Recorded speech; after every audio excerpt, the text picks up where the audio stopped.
Hello everyone, welcome back to Tea and Lit. In today's video we are going to be discussing Act 1 of William Shakespeare's Julius Caesar. I almost said Othello.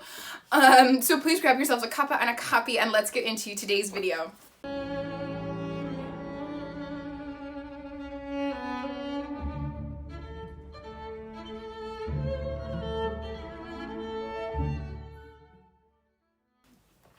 So our story opens up with a scene of Rome, and there are some what do they call them? Workmen, some tradesmen, who are doing their work, and some aristocrats say, you know, who are you? You need to have identification. And we are introduced to the people's view of William Shakespeare. Oh my gosh, of Julius Caesar. And it seems that there's mixed emotions surrounding Caesar as a leader and as a general in the army. As a leader of the country and the people, and as a leader in the military. He's on his way home from a military exploit in, I think, Pompeii, if I remember correctly. And some people are throwing flowers to him while others are just going about their business and their day. So we see that Julius Caesar right away is a very divisive figure that some people question. Let's hit pause real quick. Do you say divisive or divisive? A or B? Divisive A, divisive B. Please put A or B in the comments below, because I say divisive and I feel like the only person who says that, and I don't exactly know why I say divisive, but I do. Divisive.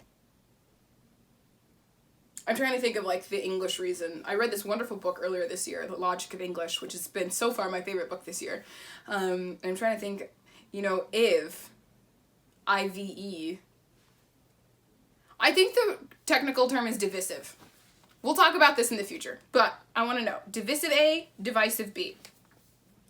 Back to what we're talking about. One of the things that I thought was really interesting, to help put things into context, Julius Caesar, Shakespeare talks about the time period of when this is happening in terms of the feast of Lupercal, which is a celebration for the god Pan. We see the Ides of March later in the story.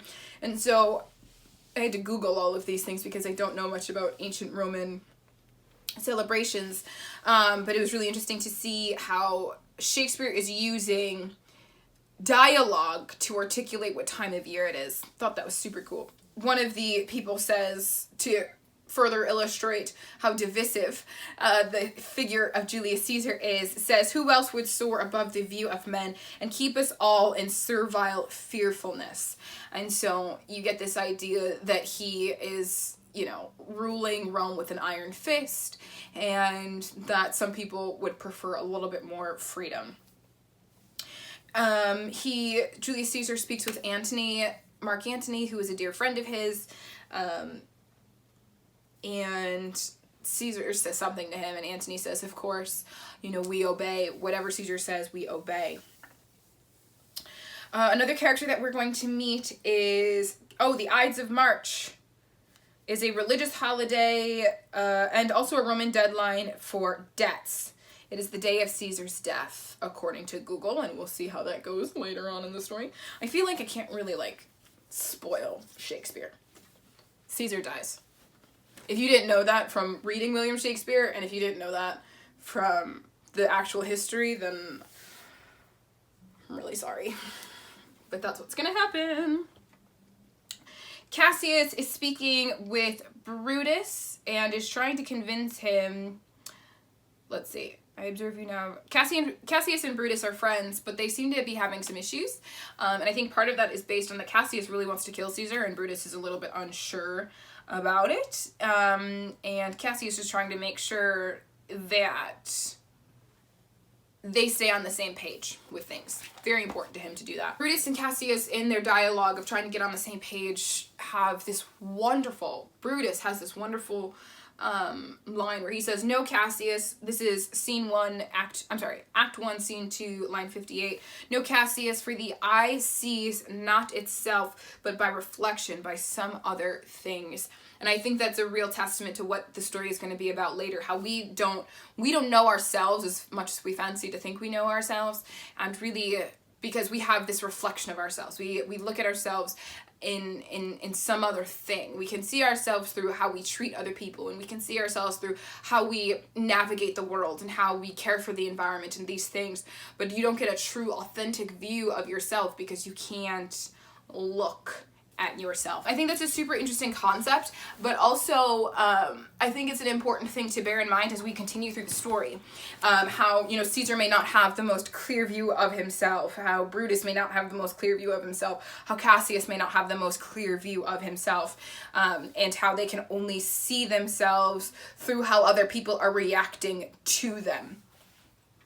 Particularly, I feel like with Brutus. I feel like out of all of them, he's the one that I'm going to get that vibe from the most. I also have a question. Do you think Cassius is gay? I'm going to read this line to you from Act 1, Scene 2, line 79. If you know that I do fawn on men and hug them hard and after scandal them. That's the thing that got me, because honestly,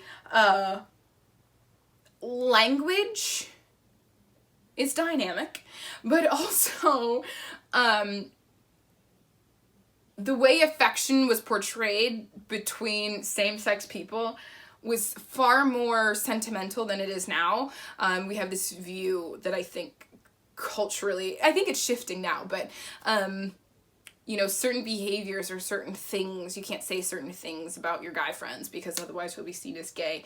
But he kind of got me after when he said, and after scandal them. Or if you know that I profess myself in banqueting to all the root, then hold me dangerous. I would just like to know, do you think Cassius is gay? Because I think that would be a really interesting point of contention. I think that would add an extra layer to it. It would explain, his desire to kill Mark Antony, which we'll see later, and it would explain kind of if there's unrequited love from Julius Caesar, why he feels the way he does. I think it would add an extra layer that I think would be really interesting.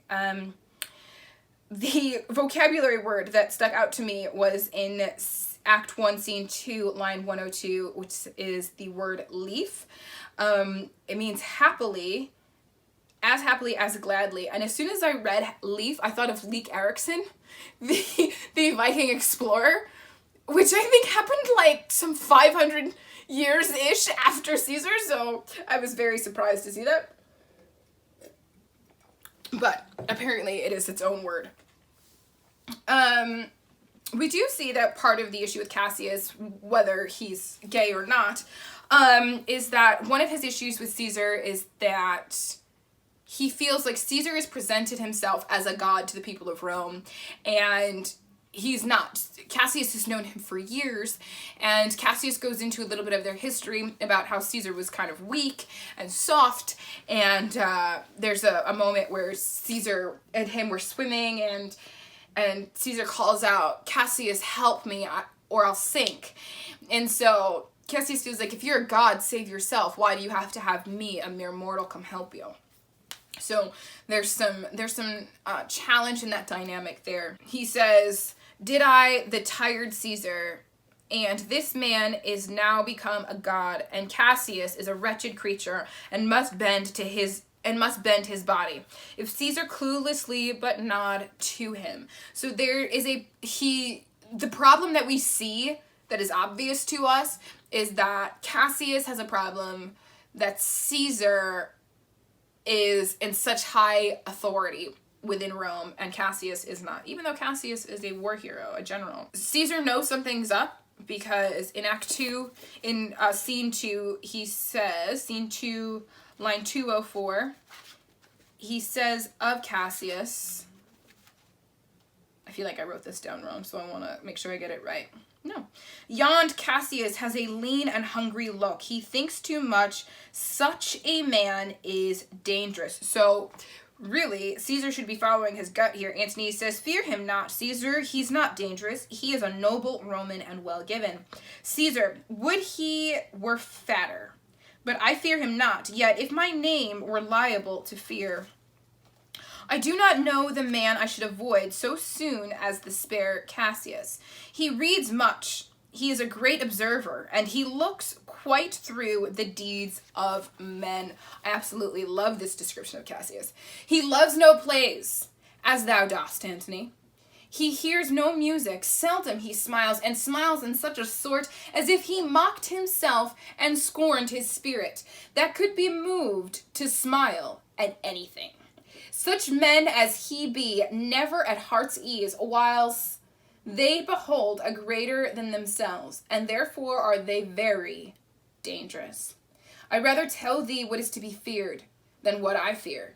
For always I am Caesar. Caesar knows something's up with Cassius, but doesn't have the good sense to do something about it.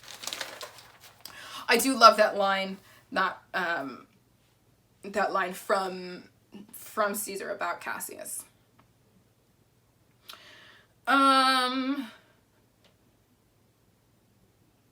Casca comes in scene 2 and is talking to Cassius and Brutus about how the crowd has received Caesar, how Caesar was offered a crown and he refused it 3 times.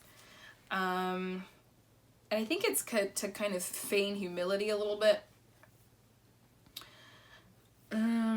He foreshadows his own death in scene 2, line 276. At one point, Casca explains how Caesar falls out, and it seems that Caesar has a thing for the dramatics, and we talked about that a little bit in the introduction about the public self and the private self. And so he's presenting himself one way to the public, but is maybe behaving in a way outside or inside privately in a different way.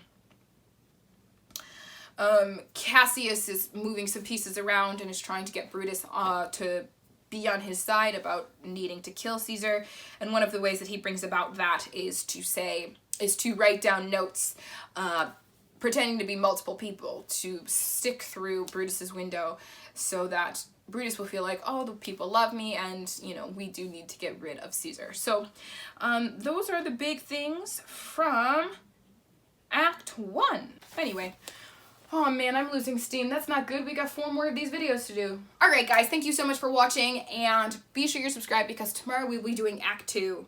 I say tomorrow, who knows. Sometime in the near future we will be doing Act 2. Click subscribe. I'm sure it's tomorrow. Do subscribe.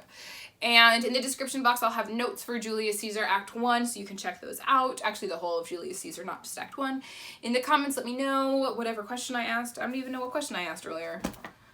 Oh my gosh, I'm gonna need more tea because I'm definitely losing steam, and there's several more videos that need to be done. In the comments, write something nice.